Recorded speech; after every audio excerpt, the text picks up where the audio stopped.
C'est l'heure du journal de l'Afrique, soyez les bienvenus sur France 24. À la une ce soir, cet incendie meurtrier dans la prison centrale de la capitale burundaise Gitega. Le feu qui s'est déclaré tôt ce matin a fait 38 morts et 69 blessés graves. Selon des témoignages, certains détenus sont restés enfermés et ont été brûlés vifs. On fait le point dans un instant. La justice béninoise qui condamne un opposant à de la prison ferme, Joël Aivo, et deux de ses co-accusés ont écopé de 10 ans de détention. Ils sont accusés de blanchiment de capitaux et d'atteinte à la sûreté de l'État. Le candidat recalé à la dernière présidentielle dénonce une vengeance personnelle. Nous serons à Cotonou dans ce journal.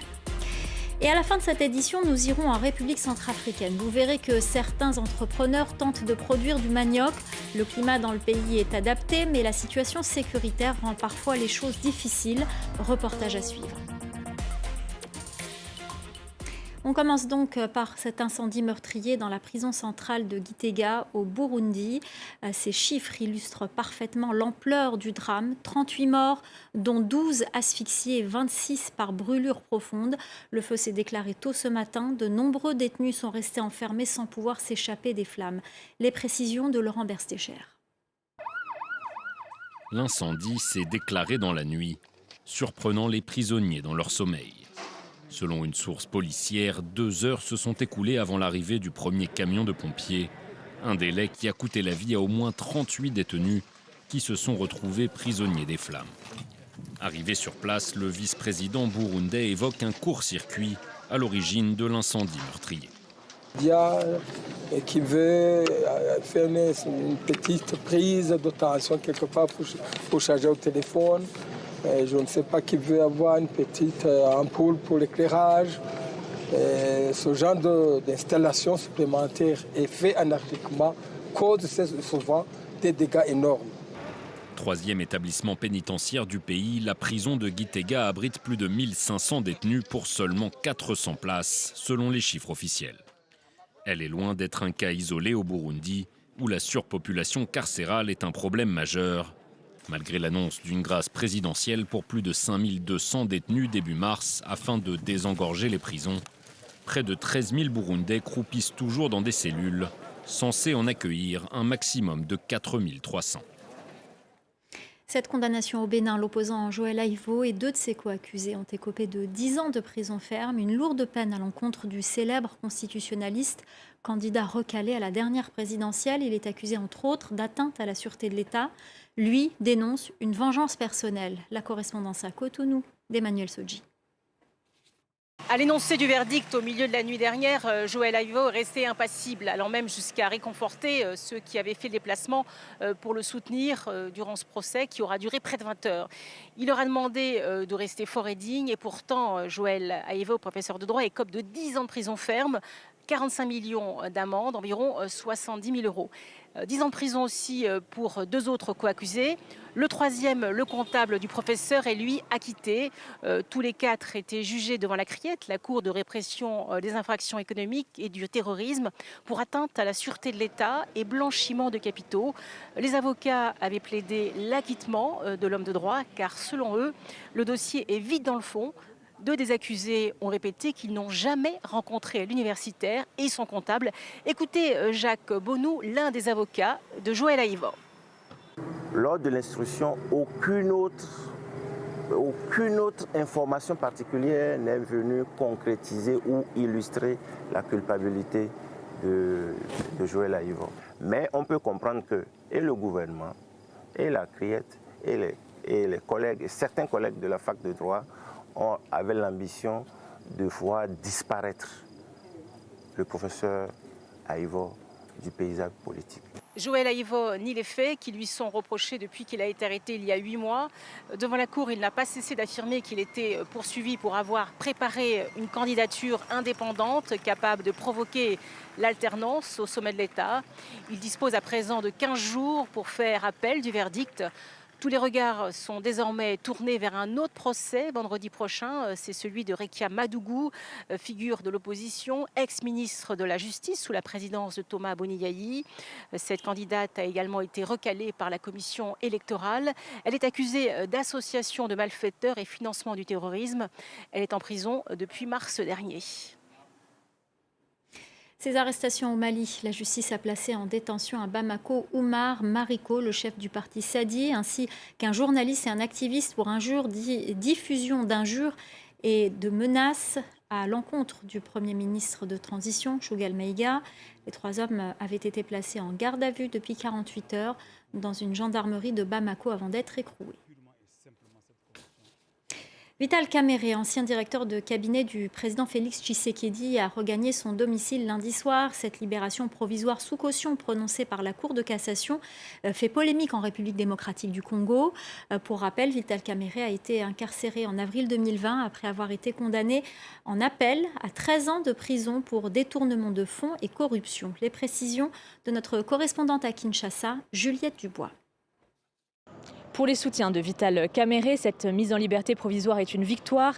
Il l'a réclamée depuis son arrestation en avril 2020, avançant la dégradation de son état de santé. Ils se disent donc satisfaits mais plaident toujours pour son acquittement.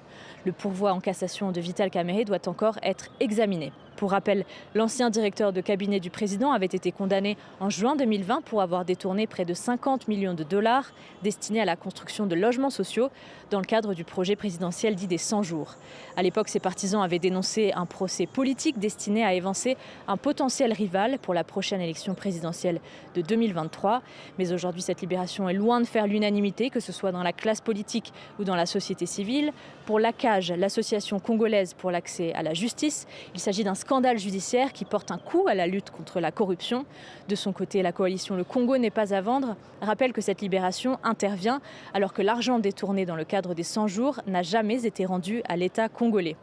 Ces derniers mois, d'autres libérations de personnalités condamnées pour des faits de corruption avaient fait polémique en République démocratique du Congo. C'était le cas de Eteni Longondo, l'ancien ministre de la Santé. De son côté, Vital Kamerhe a rejoint son domicile de Kinshasa hier soir, mais il ne pourra pas quitter la capitale congolaise sans l'autorisation du procureur général près la Cour de cassation. Cette visite du président de l'autorité palestinienne en Algérie, Mahmoud Abbas, a été accueilli à Alger par le président algérien Abdelmadjid Tebboune. L'Algérie a promis 100 millions de dollars d'aide à l'autorité palestinienne. Notez que c'est dans un climat de forte tension entre l'Algérie et le Maroc que se tient cette visite, notamment depuis que Rabat a des relations diplomatiques avec l'État hébreu. Le président algérien a fait savoir qu'Alger souhaitait jouer un rôle dans les discussions intra-palestiniennes. Écoutez. Notre objectif est de renforcer les liens entre Palestiniens, de renforcer l'unité palestinienne. Et c'est pour cela que je me suis engagé auprès de mon frère Mahmoud Abbas pour réunir les différentes parties palestiniennes ici à Alger le plus tôt possible. Nous remercions l'Algérie pour ses efforts. Nous soutenons ses initiatives au nom de l'unité palestinienne. Nous soutenons toute bonne volonté venant de l'Algérie. La clôture du 7e Forum international sur la paix et la sécurité en Afrique, un forum qui a réuni plusieurs chefs d'État et de gouvernement à Dakar, au Sénégal. La question du terrorisme dans le Sahel et du risque de contagion dans le golfe de Guinée a été longuement évoquée, comme nous l'explique notre envoyé spécial à Dakar, Marc Perelman. Ces 2 jours de discussion entre officiels, experts en sécurité au Forum international de Dakar ont révélé encore la fragilité de la situation sécuritaire au Sahel, mais aussi au-delà, avec une menace qui clairement se dirige vers les pays côtiers, au Bénin, au Togo, mais aussi en Côte d'Ivoire et au Sénégal. Les dirigeants ont à nouvelle fois lancé l'alerte. Il nous faut plus de formation, certes, comme celle que les Européens fournissent déjà, mais il faut surtout beaucoup plus de moyens pour les armées africaines. Le président sénégalais Macky Sall l'a dit clairement, il faut sortir les dépenses militaires du calcul des organismes financiers internationaux pour le déficit des gouvernements afin de vraiment pouvoir répondre à cette menace qui se diversifie et qui s'étend bien au-delà du Mali, du Niger et du Burkina Faso. Et puis notez cette déclaration conjointe des 2 présidents sénégalais et sud-africains, Macky Sall et Cyril Ramaphosa, dénoncent une non-représentation de l'Afrique au Conseil de sécurité de l'ONU, regrettant qu'aucun pays africain n'y soit membre permanent. Écoutez. Nous voulons l'équité, Nous voulons que l'Afrique soit bien représentée et entendue, parce qu'il n'est pas juste que les opinions et les pensées d'1,3 milliard de personnes ne puissent pas être entendues de la même manière que les opinions des pays qui ont le droit de veto.